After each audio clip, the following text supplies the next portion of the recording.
পলতার বড়া মা ঠাকুমার নস্টালজিক রেসিপিটা যদি মাঝে মাঝে পুরোনো দিনে ফিরিয়ে আনা যায় দারুণ খেতে লাগে। চলুন ঘুরে ফিরে সেই পলতার বড়া নিয়ে হাজির হয়েছি। রান্না করলে এইভাবে বড়া কিন্তু খুব একটা তেতো হয় না। পটল গাছের ডগার কচি অংশগুলোই কিন্তু পলতা হিসেবে পাওয়া যায়। 10 টাকার পলতা দিয়ে এরকম খাস্তা বড়া করে নিতে পারেন। এই পলতার বড়ার মধ্যে যদি একটু পোস্ত যোগ করেন টেস্টটা একদম অন্যরকম হয়। আরও কিছু মশলা আছে যেগুলোর টেস্ট অসাধারণ দিলে হয়। যাই হোক, পলতাগুলো আমি বাজার থেকে 10 টাকা দিয়ে কিনেছি, ধুয়ে নিয়েছি।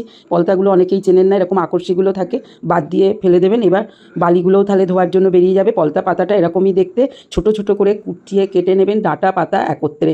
বেশ দারুণ বড়াগুলো হয়, অনেকে ঝোলেও খান। আমি এইভাবেই বড়া করে খাই, সেটাই দেখালাম। ঠাকুমার রেসিপিতে অসাধারণ ছিল, আর গরম ভাতে অমৃত লাগতো। যাই হোক, একটা মিক্সিতে আমি যোগ করে দিয়েছি, কোচানো পলতাগুলো বেটে নিয়ে একটা বাটিতে যোগ করে দিলাম। ব্যাস বন্ধুরা, একটু সামান্য জল দিয়ে বাটলেই হলো। 2 কাপ ডাল 2 ঘন্টা ভিজিয়ে রেখেছি। ছোলার ডাল হয় বা 5 মিশালি ডাল 1 মুঠো করে নিলেও কিন্তু দারুণ হয়। না থাকলে বেসন নির্দ্বিধায় ব্যবহার করতে পারেন। জল থেকে ডালগুলো ধুয়ে তুলে নিচ্ছি পরিষ্কার করে নিয়ে। এইবার এই ডালগুলো দেখতে পাচ্ছেন 1 বাটি হয়েছে, মিক্সির বাটিতে যোগ করব। 2 বারে হলে 2 বারই বাটবো। 15-16টা মরিচ দিয়েছি, 3টে কাঁচা লঙ্কা যোগ করে বেটে নিন। সামান্য একটু জল দিতে পারেন। দেওয়ার পরে এবার ঘুরিয়ে নিলেই হলো রেডি ডাল বাটাটা। পলতাটাও যখন বাটবেন সামান্য একটু জল দিয়ে বাটবেন। রেডি করে নেওয়া এই পলতা বাটার মধ্যে ডাল বাটাটা মিশিয়ে যোগ করে দিন। ঠাকুমারা তো শিলেই বাটতেন, আর বেশ তার টেস্ট তো ভালোই লাগতো, আর এত জল লাগতো না, টাইট করেই বাটা হতো। সুতরাং জল কম দিয়ে বাটার চেষ্টা করুন। প্রয়োজন মতো লবণ দিন, আর যেটা বেস্ট মশলা একটু হিং যোগ করুন। হিঙের স্মেলে পলতার বড়া দারুণ টেস্ট নিয়ে আসবে, যার স্মেলটাও অসাধারণ। এইভাবে মেখে রেখে দিন। পুরো উপকরণটা রেডি হয়ে গেল। ব্যাস ভালো করে মিশিয়ে নিলেই হলো। লবণটা একটু দেখে নেবেন। যারা মিষ্টি খান 1 চিমটি চিনি যোগ করতে পারেন। আমার রেসিপিতে চিনি আমি ব্যবহার করি না। এবার একটা পলতা পাতাই দিয়েছি। দেওয়ার পরে এবার একটুখানি পোস্ত 1 থেকে 1.5 চামচ দিয়ে দিন বন্ধুরা।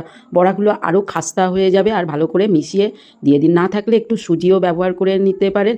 এইভাবে আর একটুখানি ভালো করে মিশিয়ে দিন। ব্যাস উপকরণগুলো সব একত্রে হয়ে গেছে। 2-5 মিনিট রেখে দিয়ে চলুন কীরকম হয়েছে দেখেই তো নিলেন। এবার রেডি। প্যান বসিয়ে দিয়ে প্যানের মধ্যে আমি তেল যোগ করে দিয়েছি। সাদা তেল দিয়েছি, যে কোনো তেল ব্যবহার করতে পারেন। সর্ষের তেলেও ভালো খেতে লাগে। যাই হোক, এবার হাতে করে গোল গোল পাকিয়ে একটা করে বড়ার আকারে যোগ করে দিন। সময় না থাকলে এমনি যেমন তেমন দিয়ে দিন। মেন মুচমুচে করে ভাজাটাই এভাবে গোল করুন। দেখুন একদম পুরো গোল হয়ে যাবে। ঠাকুমারা যখন তৈরি করতো তখন কিন্তু শিলে থেতো করতো, একটু একটু গোটা থাকতো, চিবিয়ে খেতে একটা ছিবড়ে বেরোতো। কিন্তু ছেলেমেয়েরা ছিবড়ে হলে খেতে চায় না বলে আমি মিক্সিতে এইভাবে বেটে নিই। যাই হোক, উপর থেকে একটু পোস্ত ছড়িয়ে দিন। বেশ আরও কুরকুরে লাগবে। আর পোস্তর সঙ্গে এপিট ওপিট করে ভেজে নিলে লাল লাল খাস্তা বড়ায় পরিণত হয়ে যাবে। কেবল উল্টে পাল্টে ভেজে নিলেই হলো। তেলে ছাঁকা হয়ে গেলে এবার তো দারুণ টেস্ট হয়ে যাবে। দেখুন, আর তেতো একদমই থাকবে না। আমি তো ইভিনিং স্ন্যাক্স হিসেবেও খেয়ে থাকি গরম চায়ের সঙ্গে। যাই হোক, এইভাবে তো বড়াগুলো ভেজে নিলাম। যতটা খাবেন ভেজে নিন, আর বাকিটা হাফ ভেজে তেলে দিয়ে এপিট ওপিট করে তুলে নিন। তাহলে খাস্তা বড়া রেডি। বাকিগুলো যোগ করে দিয়েছি। একটুখানি পরে উল্টে দিলেই হলো। নাড়ালে আপনিই কিন্তু সরে যাবে।